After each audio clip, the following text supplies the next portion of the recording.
Yan. Tapos, lakas pa ng apoy. Yan, pinuno ko kasi.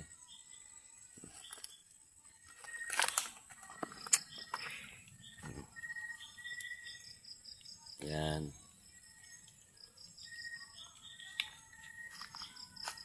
Yan guys, so yan ang oras na 7 na siguro. Yan. Diba, nakita nyo? Yan, nakita nyo? Ganyan ang ginagawa namin dito ngayon, yung to. Yan. Diba? Good evening po sa lahat. 7 o'clock na po. Naggatong pa kita. Inabot ng gabi. Alanganin kasi yung punta ko rito kanina. Okay.